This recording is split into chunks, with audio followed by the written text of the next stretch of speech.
to begin this. I have so much to say. This is more of a captain's log, I suppose, than anything else. But that's kind of what all of this is. It's just, these are the voyages of the Starship Alley Prize, and this is my recording of that experience. Anyway,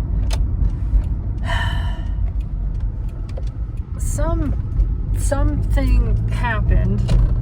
Not anything external. Nothing external happened the past several days. I started feeling again this agitation. From what I've noticed, there is kind of a wave motion. I'll be in a period of hair in my mouth. Be in a period of real stability, like actual stability, and then I'll be back in suffering, essentially. And I'm endeavoring not to really even differentiate between these. One is not better or worse than the other. They are just variations of experience, and the stability, the greater stability, is that which is underlying them. The continuous awareness of being. And I know from experience that the more that I am actively accepting that what is happening, and practicing just not adding anything to that, not adding stories to it, not getting caught up in the stories about it, the easier time I have with it all. The gentler the whole flow of the thing feels. And I have grown quite fond of what I call the void space, which I've noticed now exists. It persists. So I started noticing it when the suffering became really acute, when the urge to run from existence, meaning to just get out of it, to stop existing, became so great that I couldn't ignore it anymore. And I felt like this thing was trying to swallow me from the inside. That's kind of where it started. And as I came to accept the presence of this sensation and the inevitability of this suffering, what I would call suffering, it didn't exactly change. It hasn't changed. It's just that when I embrace it, it doesn't hurt. It's hard to even really put into words, because I wouldn't call it not suffering. It's just that when I am really honest with myself about wanting it to be there and wanting to be experiencing what is, if what is suffering, and I'm genuine in saying I want to feel this, actually I don't want this to go away, I don't want to feel better, then I don't feel bad in it. It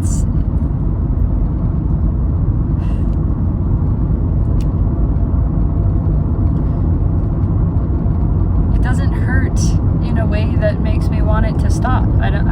But I have to reach this point in myself, and it happens again and again, that I'm in resistance, I'm resisting it, or rather the mind is resisting it, because the mind is habitually resistant. And if I am not paying attention, if I am identified with the mind and allowing it to be me and to essentially determine my orientation in all of this, then I feel that resistance. But even there, I can reach a deeper place. I can reach underneath the resistance of the mind into a place that is allowing that to happen. that is not resisting the resistance and is neither fighting it nor aligning with it, is just witnessing it. And in that place of neutrality where everything just is, it's still challenging. It's still challenging, but it softens. I don't know that I'm making any sense. It's okay, it doesn't matter. I'm pretty scattered because I can't decide what it is I even really want to talk about. This happened, suffering returned, and there was a tremendous amount of fear and agitation, just this anger. And that's something that I have an aversion to. I historically, throughout my life, have had a difficult time with anger, whether that anger is through me or another person. There is a fear of it. There's a fear of the harm that it is perceived to cause.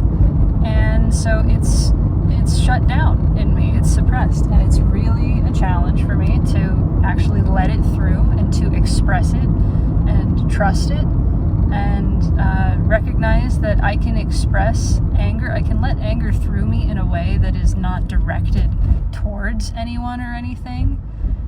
It can just be this, like a firework going off. I'm not shooting it at anybody. It's just happening. It's just bursting in the sky. And if I'm allowing the space for that, then that's all it does. It doesn't touch anybody. It doesn't affect anything. And it is allowed to come through and burst and be bright and loud and powerful. And then it fades, right? Well, this wasn't fading. This stuck with me for at least 2-3 days. It waxed and waned a little bit, but it just seemed to get more intense. And then yesterday, something interesting happened. I have had the experience before that this anger turns into,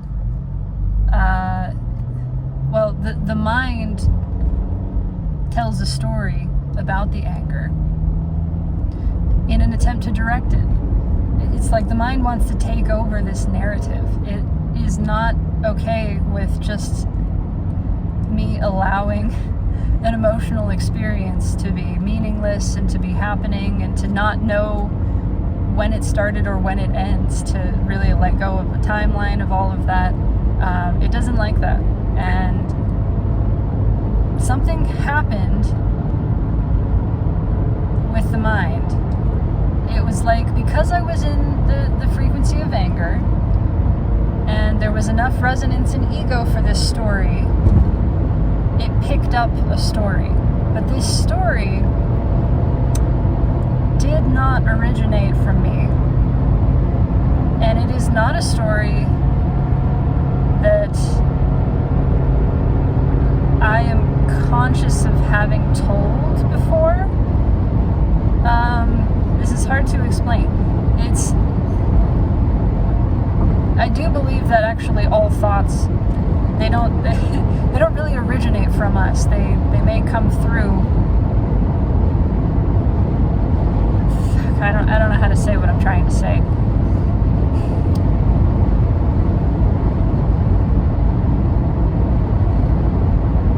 This narrative and this thought form felt bigger. It felt older. It felt like a thing that had been around for a long time. And that I just happened to be in the frequency range of, and so it found enough resonance in me for me to hear it and feel it, if that makes sense. And I do believe that's actually how most negative thoughts work. That they are kind of their own energy cloud that floats around, and just like storm systems, we kind of encounter them. And if we're in range frequency-wise of them, then we're going to hear those thoughts and those feelings. And I do think that some of us carry our own sort of localized storm systems, and that may be kind of what Eckhart Tolle refers to as the pain body. I don't have a good understanding of all this. It's just all feeling based. Anyway, it was like this thing wafted in. and I caught it. I caught it like you catch a cold. And boy, was it loud and angry. It was like a Puritan preacher suddenly took over my headspace. There was just this voice of fire, hellfire and brimstone, screaming about disgust. It was disgusted with humanity, disgusted with me, disgusted with essentially the natural world. It seemed to perceive the entirety of the natural world as actually unnatural, like it was some kind of perversion of God's plan. These are not words that I use. I've heard people tell these kinds of stories before, but clearly it's not coming from them either. This story exists, and it's older and bigger and angrier. And so there's just this voice in me screaming about the wickedness of humanity. And such a strong feeling that the only way for humanity to be even a little bit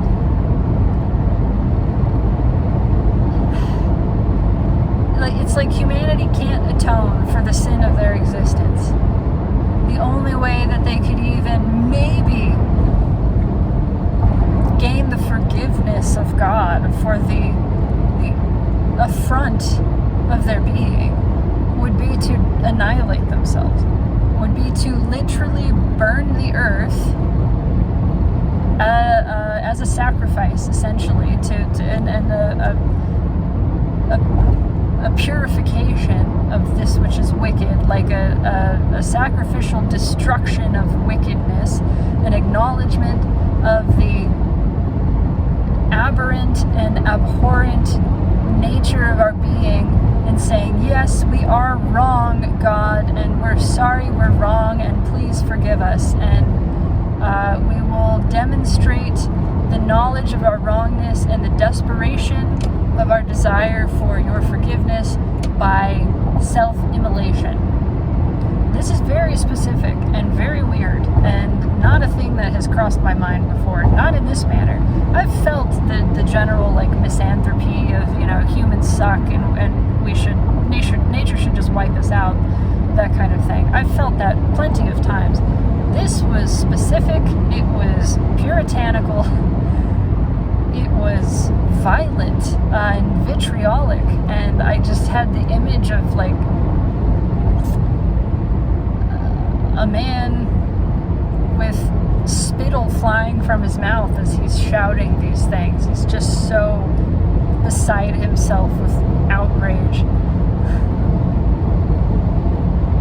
And that voice was so loud in my head for several hours that I was really having a hard time just witnessing it. It was distracting. I was disturbed. I was disturbed by the content of these thoughts, truly. And clearly they wanted that. They wanted my disturbance. And I was only able to gain some space from them and actually really see them more clearly after I started describing all of this the way that I just did to my partner, saying, this is what's going on in my head, this is weird, it feels weird, but I feel a need to just describe this in as much detail as possible. And as I did, a space opened up. As I was just objectively describing what I was witnessing, I became the witness.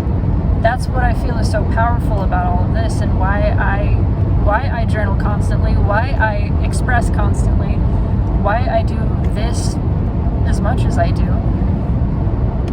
Because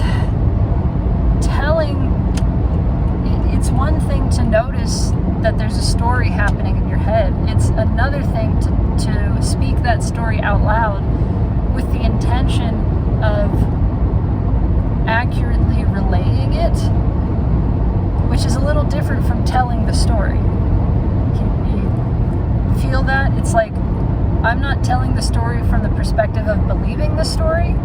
I am not contradicting it or believing it. I'm just saying this is what's here. I am seeing this in as objective and factual a manner as I possibly can. I'm not adding anything to this. I'm just describing what I am witnessing.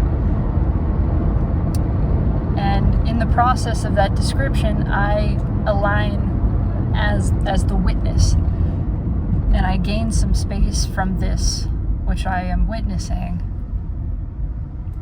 And then I can see more things about it. I can see that it's scared. That this voice, first of all, it doesn't want to be questioned. This voice does not want to be questioned. It gave me the feeling of like the Wizard of Oz, presenting as this divine authority and expecting to just be taken for its word, expecting that because of the intensity and the violence and the certainty with which it was speaking, I would just go along with it because I was afraid of it. And it did not want me to have enough space to ask who is speaking, to ask what is the source of this? Where is this coming from? What is the source of this? Because tracing it back to the source felt like finding the man behind the curtain.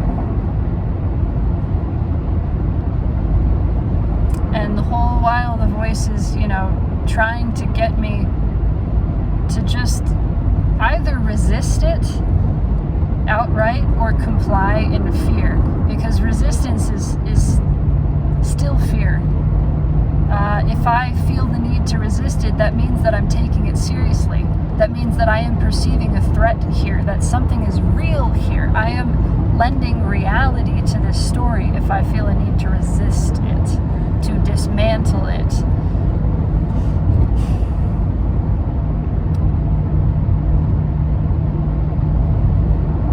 So it wanted to disturb me. It didn't want me to see where it was coming from, and when I looked for where it was coming from, I couldn't find anything.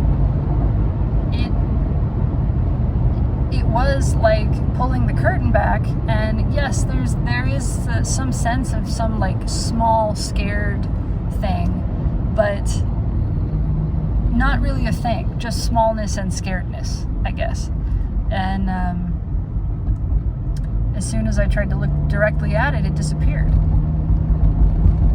And then it occurred to me, it appeared to me that this is essentially like a blob of ambient programming, if that makes any sense. I don't know if those words even are what I'm trying to say, but like an illusion. So there's nobody running this. This is like a pre-programmed message, right? And a part of the pre-programming of the message is that it tries to renew the reality of itself. Like it needs energy to keep running the message, almost like a pre-recorded tape deck that needs to be plugged into something. It needs electricity, it needs energy to keep playing this message, and it gets the energy by siphoning it from conscious awareness, by getting conscious awareness to take it seriously, which means to lend it reality. I don't even know. This is so fucking weird. It's like it needs to be seen, but from a certain perspective. It needs to be seen from the angle in which it wants you to see it. There's just the right angle, kind of like a holograph, like a projection, like whatever. If you view it from the side, you see how it's happening. You see it's being projected and that this is all a trick of light and stuff. If you view it from the right angle, dead on, then it looks real. And so it needs you to see it as real. And something about seeing it as real is recharging it, is giving it more energy to perpetuate this illusion. But it's like mechanical. It's not like a conscious, malicious, like it's trying to like feed like an animal. It's so not alive. It's not alive. It was like it was programmed to do this. And it was mechanically, this is a mechanism, like a mechanical behavior that it tries to renew itself so that it can just keep spreading this message. Like it's not doing anything else. It's just a message that perpetuates itself by the belief in or against it. And when I gained that space and I saw all this, it alleviated. It stopped. It just went away, like in a cloud of smoke. And I felt like laughing. It felt like I had just purged something through me. Like it came in and I got sick and I threw it up. That's what it felt like. If you've ever been briefly sick enough to throw up and then it's like you got it all out of your system and you go, oh my God, I feel 1,000 times better. Like I feel great now. That was what it felt like. And it hasn't come back. There has been a lingering fear, a lingering sense of fear, insecurity, vulnerability. That's still here. And that's, I don't know what that is connected to. It could be connected to the fact that while all this was happening, I started researching the psychology of disgust, because that word was curious to me, and that feeling of disgust, revulsion, and I was trying to trace it back to and keep asking, like, what is disgust? What is that saying? Truly, what is disgust? Okay, it's a revulsion, it's a repulsion, but why? Like, what am I being driven away from here? And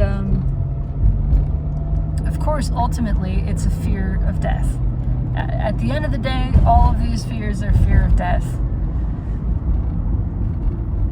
And so I started, just out of curiosity, researching the etymology of the word disgust, other words associated with it. Curious to read that it is described as arousing revulsion or indignation. So there is a stimulating, like all arousal is arousal. There's no good arousal, bad arousal. It's just arousal and the way that we perceive it in the body. Fear and excitement, same thing. Disgust and attraction, same thing. We just put them in different categories internally. So that was interesting to, yes, recognize again, here it is demonstrated, everything that we're afraid of, we're also kind of drawn to. Everything that we reject, we also are attracted to. And that's not saying anything about you, because that's the thing. That's everything about magnetics. That's everything about charges. That's everything about the mind, which isn't you. Like, the mind is simultaneously rejecting and attracting the same things, and it just kerfuffles itself.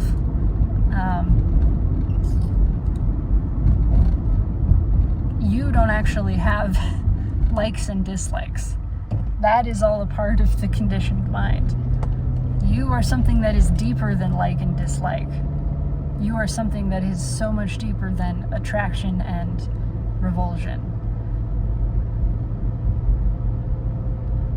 It is the conditioned mind which controls us when we're not there, when we're not present.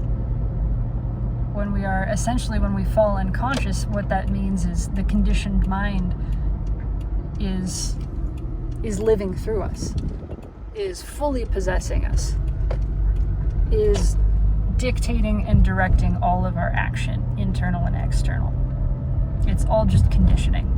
It's all just pre-programmed movement, reaction, whatever. There's no actual choices being made by you. It's just, it's just programming, driving behavior, and that's when the persona takes over, the conditioned mind and the self-concept that it has created, that it calls you, it drives around and says, this is you. It isn't you. And when you come online and you see that the mind has been driving around and performing as a character, it's pretty funny, actually. It's also pretty shocking, but anyway. God dang it, I have more to say, but I'm at my destination, which is work, which I need to clock in and actually do stuff, but the fear is still lingering. It may have to do with the fact that I researched all of this disgust stuff, which is a whole other topic that is fascinating, the psychology of disgust, and how it has been corrupted and distorted into what it is today. But how closely that ties to phobia. So disgust being, at the core level, a biological reaction to food materials, contaminated food materials.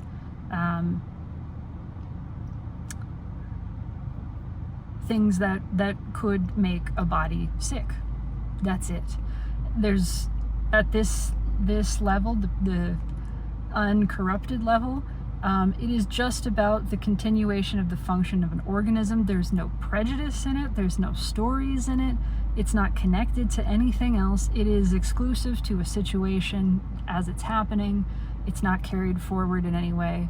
But of course, us big brain things with minds have started telling stories about disgust and correlating it with other things, and so now we bring up this biological reaction, which is really strong when we're talking about things that have nothing to do with it. And this is how discrimination and prejudice has occurred. The correlation of innocuous things with contamination, and now we have this obsession with purity and keeping things pure. And now you can see how, like, the Puritans, how this is what happened, where how it's like the whole of the earth is viewed as contaminated. Anyway, I triggered myself. I experienced some phobias related to blood and injection and whatever, and triggered that. And I have been on and off in a state of phobic disgust response, which, if it's not a thing that you've ever experienced, it's hard to describe because it is a visceral response. I am diagnosed with obsessive compulsive disorder. It's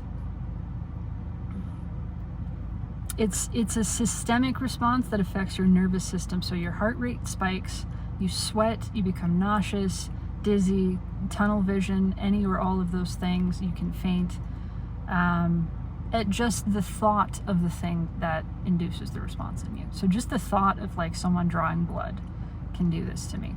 And it's like a charge goes through your whole body, like everything internally is set on fire in a weird way. It hurts. It physically hurts. It's not just like, ooh, scary. It's like there's something taking over your body. And I feel the need to just, like, essentially go fetal to cover any part of myself that could be poked. That is neither here nor there. That's just what I'm experiencing on and off at the moment. It happened a lot last night, and what I'm practicing is actually sitting in that sensation, which is, I'm not gonna lie, it's fucking hard. I'm having a hard time with it, but I'm I'm better at it than I was. It's a sensation that makes, instinctively, I move out of the body to try to get away from it, and that makes it worse. And so I'm trying to actively get back into the body, feel what's happening in the body, stay here with it. It's really scary when the body is feeling something really intense to actually choose to stay centered, like inside of it, to feel yourself inside the body and not try to get out of it and go, I am not the body, I'm not the body, I'm not this, but to actually center in here. That's where the stability is. Anyway, for me, what I'm noticing is that all of the trying to get away from it makes me feel less stable. If I choose to come back in here to trust what's happening and just say, I am going to experience this fully, I'm going to experience the body from the inside as this is happening, then I actually feel supported and empowered. And I feel that my body is aware of that it feels supported and empowered because of my choice to stay present with it and not leave it while it's going through a hard thing. So anyway, this was fucking all over the place, and I've talked myself hoarse, but that's my rambling of weird shit that's happened to me in the past 3 days. If anyone else has experienced this kind of like ambient cloud of puritanical speech, I'm curious to know, because that was a trip, man. That was wild. But anyway, that's it. Staying with the pain, staying with the anxiety and the discomfort, and really working not to move away from it. And that's not easy, but there's nowhere to run. There's nowhere to run that is, I can't actually get away from this. I know that. I've tried. I know that. So it's kind of just being here and letting it happen, and that's what it is. Thank you for witnessing me and taking this remarkable journey. It is something else. So I love you. Take it easy.